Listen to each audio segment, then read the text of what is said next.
আজকে বাচ্চাদের জন্য ফুলকপির পাকোড়া বানালাম। তো শীত আসলে আমি এই পাকোড়াটা সবসময় বানিয়ে থাকি। তো যাই হোক, তো এই পাকোড়াটা বানাতে যেটা লাগবে সবথেকে বড় একটা ফুলকপি।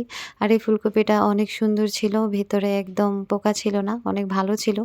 তো আমি নিজে দেখে বেছে একটা ফুলকপি নিয়ে আসলাম, যেটা একদম তাজা এবং গাছের মানে ক্ষেতের ছিল আরকি। তারপর এটা নিয়ে এসে আমি ভালো করে কেটে নিচ্ছি। আর ফুলকপিটা দেখে কিন্তু এত বড় মনে হচ্ছিল না। আসলে এটা অনেকটা ঠাসা ছিল। তো যার কারণে এটা যখন আমি কাটলাম, কাটার পর আমার এই বোর্ডে জাগাই নিচ্ছিল না। এতগুলো ফুলকপি হয়েছে। তো সবগুলো আমি একটু ছোট, ছোট করে কেটে নিলাম। খুব বেশি ছোট করিনি, একটু মাঝারি সাইজের করে কেটে নিলাম। তারপর আমি এটার জন্য একটা ব্যাটার তৈরি করব। তো এখানে আমি আটা নিয়েছি ২ কাপের মতো। তারপর নিয়েছি এখানে ধনিয়া পাতা।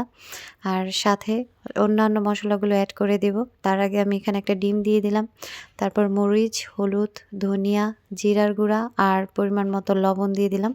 তো তারপর সবগুলো একসাথে সব উপকরণগুলো একসাথে ভালো করে মিশিয়ে নেব। আমি এখানে হাত দিয়ে সবগুলো উপকরণ একসাথে মিশিয়ে নিচ্ছি।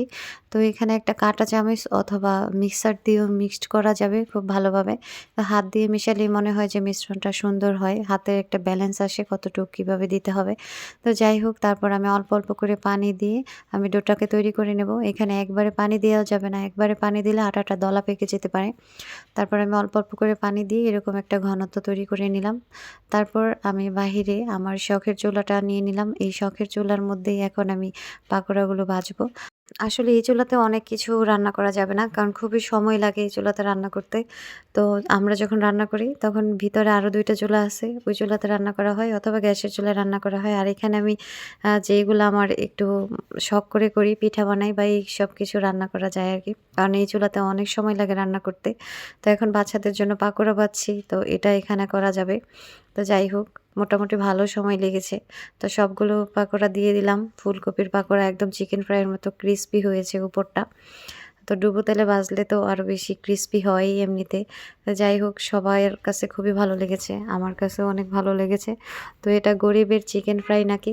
তো আমার এক ভাই, চাচাতো ভাই খেয়ে বলতেছিল যে, "আপু, এটা তো পুরা গরিবের চিকেন ফ্রাই হয়ে গেছে। তুমি এই নামটা দিতে পারো।" যাই হোক, এক, এক করে কয়েক ধাপে আমি পাকোড়াগুলোকে ভেজে নিচ্ছিলাম। তো ১ম ধাপ ওঠানোর পরে আলহামদুলিল্লাহ সবাই তো একটা, একটা করে ভাগে পেয়েছে, খেয়ে শেষ। তারপর আশেপাশে আরও সবাই বসেছিল যে আবার কখন উঠাবো। আমি মোট মোট ৪ ধাপে পাকোড়াগুলোকে ভেজেছি। আর অনেক ক্রিসপি হয়েছে, এটা দেখেই বোঝা যাচ্ছে। কালারটাও অসাধারণ হয়েছে। আর সাথে তো টমেটোর সস ছিল। তো টমেটো সস দিয়ে খেতে অনেক ভালো লাগছিল।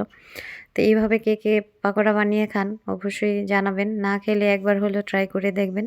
অনেক ভালো লাগে এই ফুলকপির পাকোড়া। তো আজকের ভিডিওটা এই পর্যন্তই। সবাই ভালো থাকবেন। আল্লাহ হাফিজ।